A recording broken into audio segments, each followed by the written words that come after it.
आज है अक्टूबर की 1 तारीख और इस समय आप देख सकते हैं गुलाब की ग्रोथ शुरू हो गई है। तो इस समय गुलाब के पौधे पर कौन कौन से काम आप इस समय करने चाहिए, कौन से फर्टिलाइज़र डालने चाहिए ताकि आप गुलाब के पौधे से ज़्यादा आने वाले समय में फ्लावरिंग ले सके। तो ये जो वीडियो आप देख रहे हैं, ये वीडियो क्लिप रोज के ये पिछले साल के वीडियो के रोज क्लिप है जिस पर मैं कुछ काम की थी और मुझे अच्छे रिजल्ट देखने को मिले।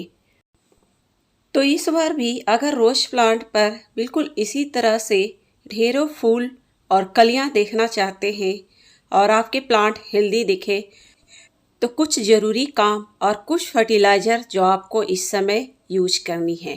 तो चलिए जानते हैं। तो ये देखिए फ्रेंड्स, ये मेरे कुछ रोज़ के प्लांट हैं जिसमें अभी भी आप देख सकते हैं फ्लावरिंग स्टार्ट हो गए हैं और कलियां भी बनने शुरू हो गए हैं और न्यू लीव्स भी देखे जा रहे हैं, लेकिन उतने मात्रा में इस पर अभी कलियां नहीं बन पा रहे हैं। तो इस समय जो सबसे पहला काम है, जितने भी आपके रोज प्लांट हैं उसकी आप सॉफ्ट प्रूनिंग इस पर कर सकते हैं। और ये प्लांट करीब मेरे 2 से 3 साल पुराने होंगे। हर साल मुझे इस प्लांट की रिपोर्टिंग करनी पड़ती है क्योंकि गमले आप देख सकते हैं, जितने बड़े गमले हैं इसमें मुझे हर साल रिपोर्ट करने की आवश्यकता पड़ती है, नहीं तो प्लांट की ग्रोथ भी अच्छी नहीं हो पाती और उसमें कलियां भी नहीं बन पाते। तो सबसे पहले हम इन सब की सॉफ्ट प्रूनिंग करेंगे। अगर आपके प्लांट पूरी तरह से ख़राब है तो उनकी हार्ड प्रूनिंग भी कर सकते हैं। तो मेरे प्लांट थोड़े से ठीक हैं।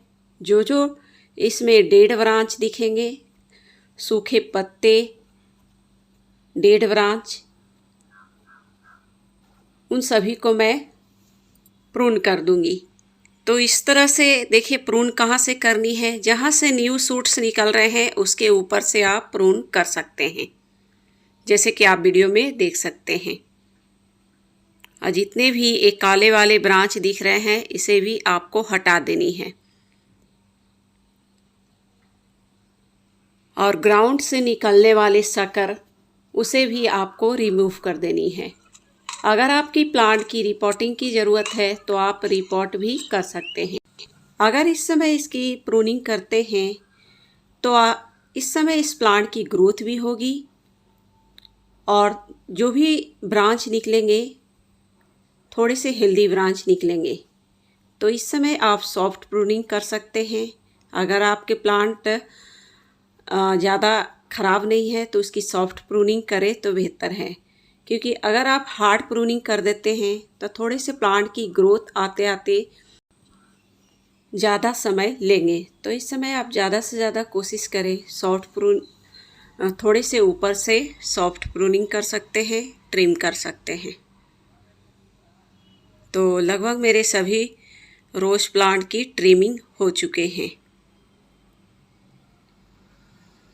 इसके बाद जो काम आपको इस समय करनी है, मिट्टी की अच्छी तरह से गुड़ाई, ताकि रेनी सीजन में अक्सर मिट्टी की थोड़े से लगातार बारिश होने के कारण मिट्टी में उपजाऊ क्षमता भी घट जाती है और थोड़े से मिट्टी भी टाइट हो जाती है। तो गुड़ाई करने से एक फ़ायदे होंगे कि आपके प्लांट को एयर सर्कुलेशन अच्छी तरह से मिल पाएंगे।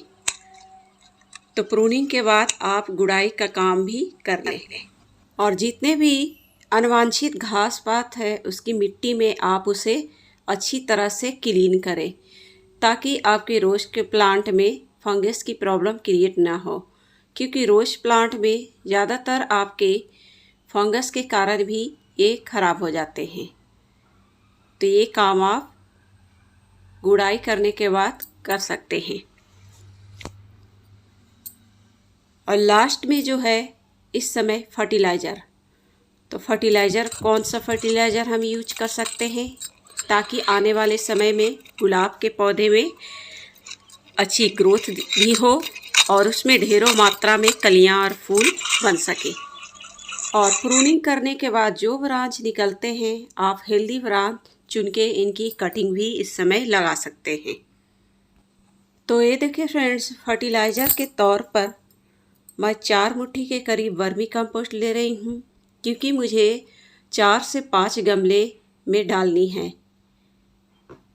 सभी को एक बार मैं इस फर्टिलाइज़र को तैयार कर लूँगी। 4 मुट्ठी के करीब ये वर्मी कंपोस्ट ली हूँ और 2 मुट्ठी के करीब ये नीम खली। वर्मी कंपोस्ट में वो सारे पोषक तत्व है जो प्लांट की ग्रोथ के लिए ज़रूरी है। इसके जगह आप चाहे तो काऊ डंग फर्टिलाइज़र भी ले सकते हैं। और 1 मुट्ठी के करीब ये यूज कर रही हूँ Epson salt. Epson salt plant की ग्रोथ के लिए बहुत ही ज़रूरी है और ये बेहतरीन नाइट्रोजन का सोर्स भी है। और इसके अलावा इसमें थोड़े से मैं कोकोपीट भी यूज कर रही हूँ, क्योंकि मिट्टी थोड़े से भीगी हुई है और इसमें थोड़े से मिट्टी भी ऐड कर रही हूँ।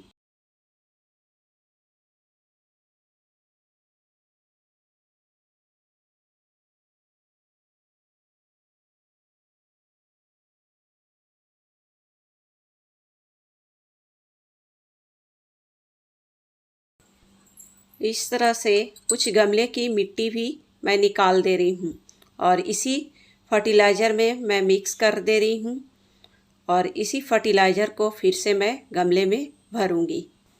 इस फर्टिलाइज़र को आप बनाकर भी रख सकते हैं और आप 15 दिन में इस फर्टिलाइज़र का यूज अपने गुलाब के पौधे में करते रहें तो आपको आने वाले समय में अच्छे फ्लावरिंग देखे जाएंगे।